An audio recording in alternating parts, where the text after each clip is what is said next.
Good evening. Today is Wednesday. It's the third day of a full week. It's August 21st, 2024. Our goal here is to review today's market generated information in a holistic fashion. We are intimately following the auctions narrative for ESN and Q. If we have time, we'll theorize and add additional commentary towards the end. We did speculate in the market today. Please see our video if you like. It contains more real-time analysis. I do use these videos as a tool for my professional development. All right, let's get started. We will ask ourselves our typical questions. Where did we come from? And what was the goal? Today, let's start off with the market profile actually. It's a little easier to see it here. So again, we have our last week session, all 5 days. And you can see we have a P shape, multi-distributed with a big portion in the middle, but all the volume was near the majority of volume was near the highs. And then we have our weekly composite so far, the week so far that is, Monday and Tuesday in this section here. And you can see the majority of volume is still at the highs, more of a P shape with a little bit of gap in the middle. We have our session today, which we will look at in a little more detail. So where do we come from? We're really just building volume higher. That's really what we've been saying this whole time. The goal was to build volume higher. We really want to stay above this VPOC area for the composite, and that's pretty much the goal. Really the same situation. Let's look at sorry, we just went from the ES. Look at the NQ. Same situation here. We're simply building volume higher.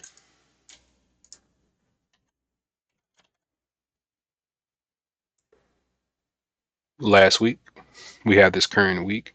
We ended up leaving our singles from, I believe, on Monday, the green area, and then the gray area is just a gap for the week that we have so far.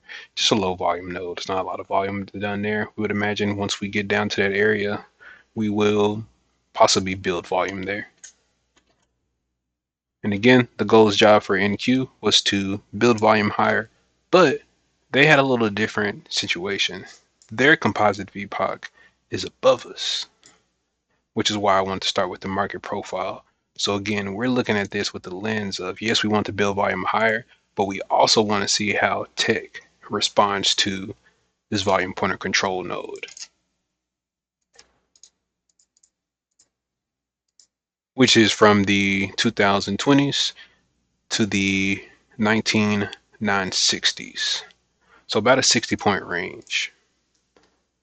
We'll look at the daily candles just so we can keep it consistent. You can see where we are. Have our dailies, our weeklies, our higher time frame, the coiling, the rally, base, rally, rally, base, rally, base, rally, base. We tried to rally, but we really couldn't get much extension from these July areas. This is July 18th. Couldn't break that high there. That is at 55.63. But we are building volume. Same situation here for the NQ, except they're trying to get over their July 23rd zone.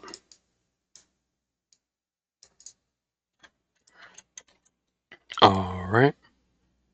So we can see where we're coming from. We understand what our goal was. And we can see that it was accomplished. That volume was built higher. But let's see if we can look how the sectors actually behaved today. And then we'll look at what we had on the calendar, which was just the minutes. Just the FOMC minutes, and then we had some revisions to the employment numbers. This caused a bit of a stir. I don't understand it, but I suggest that's something that you look into, see if it's anything just worth being mindful of. The way I see the revisions, and some people being possibly put off for it, sounds like there's some commotion. Maybe government was lying about it. I don't really know. It could just be gossip. But the point is, we do have data tomorrow. We have the PMIs, the initial jobless claims, and housing, existing home sales. So my point is, we want to see, is good news responded to positively, or is the market just looking for anything any reason to sell these highs? Or if it's subpar news, do we still rally from this? And it just seems like the market is just kind of um, right into its own tune. Just something to be on the lookout for. We looked at the earnings. Again, we had our Target. Target was doing really well this morning. TJ Maxx, I believe, Macy's, a lot of the consumer discretionary, and a few others I'm not exactly too sure about what sector they belong to. But overall, it was pretty decent. And we can actually look at the breadth today. Again, we've been keeping our eye on consumer discretionary. Again, they had some really outliers today.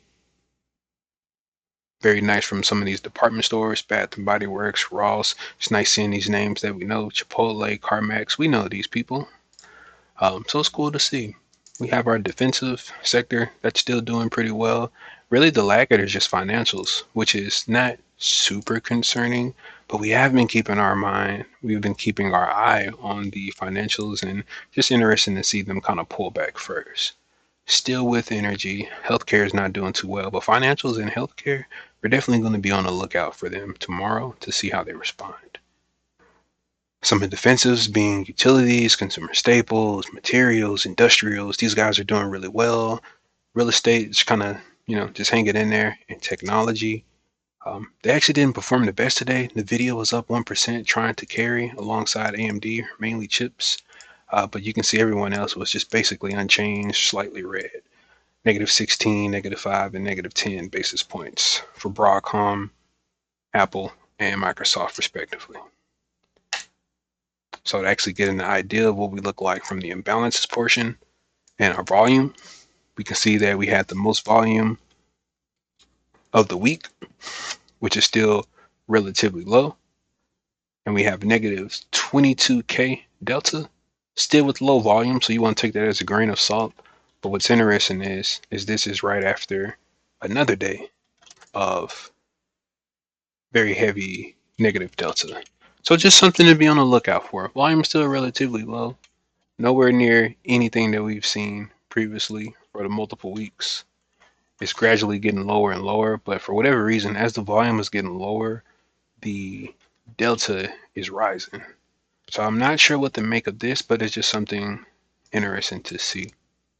When we actually look at the footprint on the lower time frame, the 65 minutes, we can see that the sellers came in from that area that we posted, the 56.27s to the 56.17s. They still showed up again today, and we had more sellers showing up here a little higher, about 10 points higher, 10 to 20 points. So we'll look at the lower time frame footprint and see if we can glean any information from there. We'll give the same respect to NQ. Notice their deltas is going down a bit more as well, so we're seeing more pressure from these sellers, although it is still with relatively light volume, but we're starting to get back up to where we were last week with the volume within Q.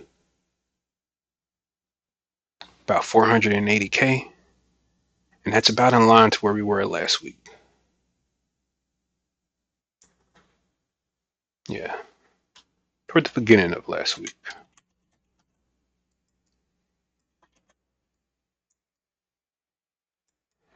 And that's when we were kind of consolidating. So yeah, I would imagine, yeah, with this consolidation here and these trap sellers, it's we'll leave the theory and the speculating for another time. But okay, we have a very good of idea of where we were from the where we're coming from and the goal. We have a good idea of how the sectors perform, and we can actually see the delta itself. We didn't look at the monthly candle, so I just want to look at this quickly. Look at this beauty. Same thing with the weekly. Quite aggressive. Bullish on the higher time frame, bullish on the intermediate, bullish on the motherfucking daily. So I mean, at this point, we're still extremely bullish. So you really can't have too much of a bearish sentiment until we can see a consistent bearish close from these sellers, and we've seen what that looks like before, and this is not anything like that, especially with lighter volume. All right, we want to see whether there are any surprises today. Before we look at the the candles, the 3-minute candles. Let's look at the footprint with the 65-minute. Let's take a quick peek at this. This is the NASDAQ. Same situation. This is yesterday with our negative delta, negative, negative, negative, pretty much for the whole session. And then even if you look over until today, same situation. They're pressing a little harder with a little more volume, a bit lighter. And then come FOMC, we tried to have an excursion upwards. Not really much volume was traded near those highs. We ended up selling back off, and buyers had to hold the sellers here. We ended up breaking down a bit, but ended up settling pretty much sideways for the most part, still with a negative delta. So we have some negatives. We have the negative delta for sure hanging around here. Not exactly sure what we're gonna make out of that. But let's just keep looking. Same situation here. Let's look at the 45-minute for the S&P 500. We can see the areas that we were looking at yesterday from the 27s to the 17s. There. Notice we still had big volume right in the middle of this range. Look at the delta. Same situation here. This had nothing to do with the FOMC minutes. Just once we came down here and we broke this range, there was just a lot of activity. Even with the previous candle, there was a lot of activity at the lows. So it's just something to be mindful of. And as we continue trading today, they even came back for some more, for another 10, 15 points. The sellers are really just hanging around here. Again, we're not really too for sure what to make out of it. We won't glean too much, or excuse me, we won't speculate too much until we see a better response from these sellers. We need some kind of momentum. All right, then we'll go ahead and head over to our DGPs, our intraday specifics, just to see how we're kind of trading around our daily generated prices. All right, let's see. So we are opening from, I'm gonna say as of right now, I'm sorry. We are opening our 6 p.m. open. We're opening at the under the prior day's initial balance low. So it's not necessarily a surprise, but this is a different posture than what we've been used to seeing as we've been drifting up for the most part. As we try to find our way trading above that range, we're really not doing too much. Just kind of trading upwards, we're trading downwards. We did not break this low. We didn't make a new overnight low at around 2 o'clock in the morning. So it was a very nice save.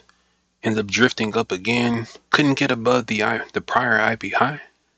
And that's where we found ourselves opening.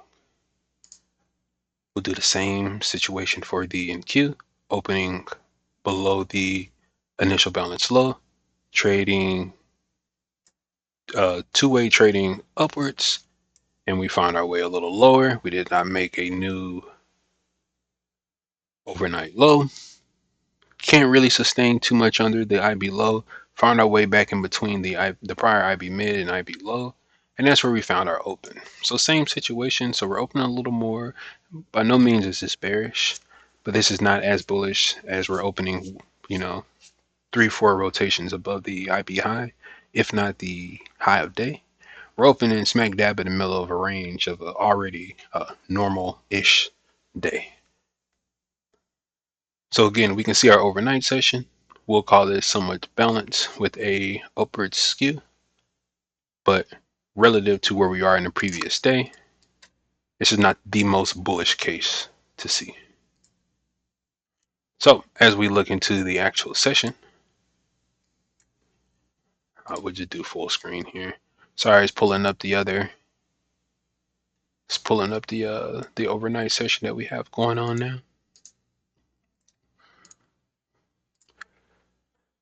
So we open in the middle of about in the middle of the range, again, between the IB mid and the prior IB low.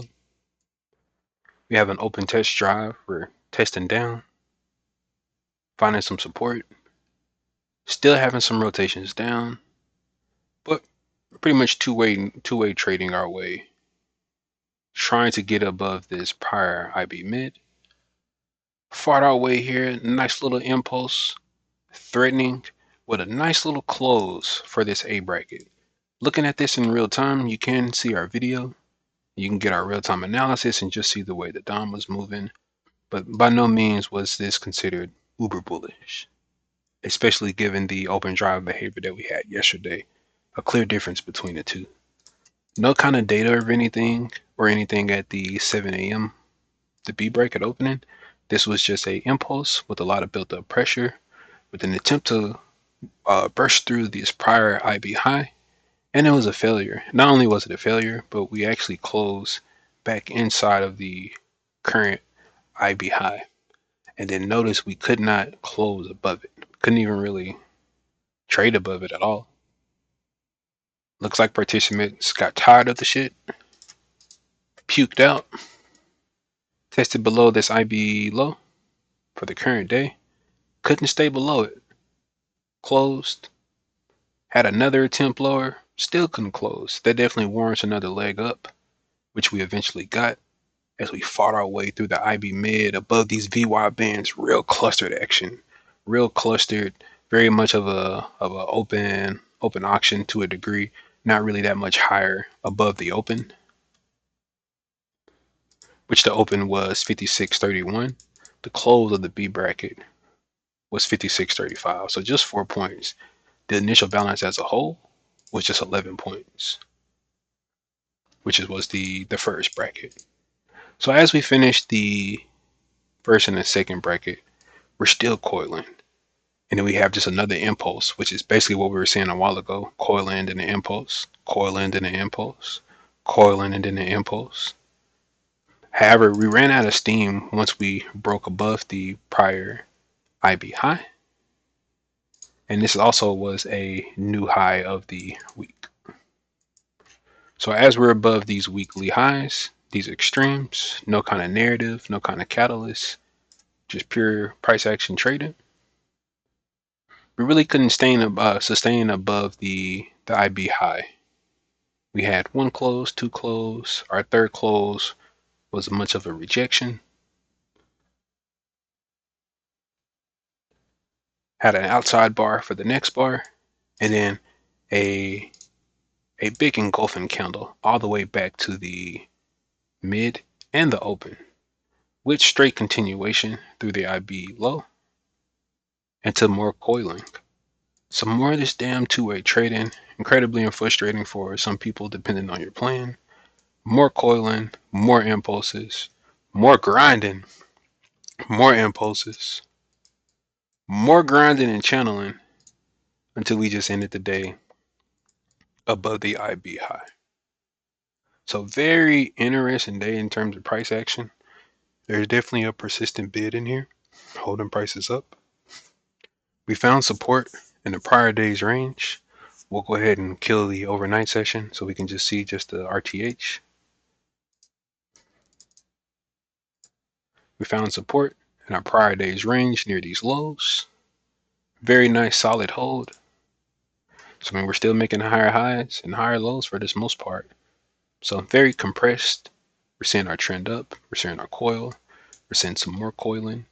So I'd imagine we're either going to get an expansion to the upside, or we're going to get maybe some expansion to the downside and possibly eat up some of this thinner structure, which we can look at the market profile to get specifics on what it looks like. Looking at the NQ, same situation. We won't go into theirs in the same depth, as it's pretty much the same action for the most part. The only difference,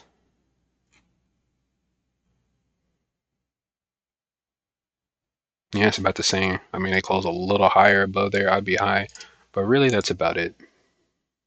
So yeah, really not too much there. Nothing sexy going on. Let's go ahead and take a look at our notes as we wrap this up. I did wanted to mention the what we look like on the.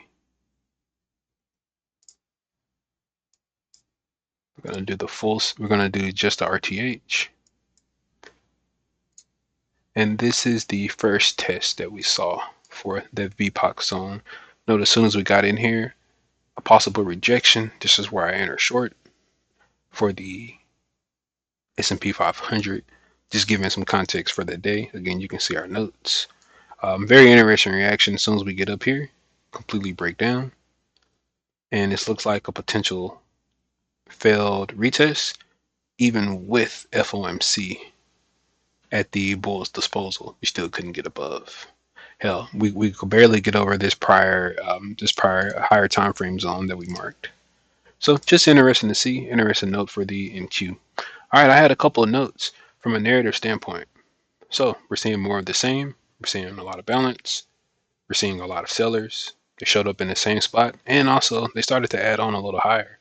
We're not really sure who's selling, whether it's buyers getting out of their position, possibly hedging, or maybe new money shorts. We're unsure. We'll need more information, but that's something that definitely we want to keep an eye on. We may not have much of catalyst going on at the moment, but we are able to see this delta here, and it's just something for us to keep an eye on. We've seen this a couple of times in the past. We won't speculate too much, but we're going to see some kind of action soon. Not much for FOMC minutes. We do have some data coming up tomorrow.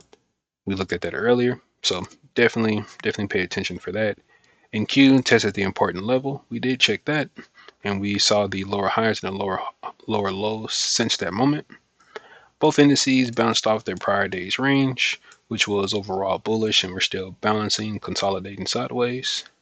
And again, we do suggest that you look into those employment revisions and see if that holds any weight to any kind of narrative standpoints in the future. We're going to go ahead and stop the recording here. Very good day overall. Really not too much for the story, for the narrative sake, for the ES and the NQ, but some nice clues to what we may see in the future and possibly places for us to revisit in the future. So yeah, have a good night. Thanks for watching.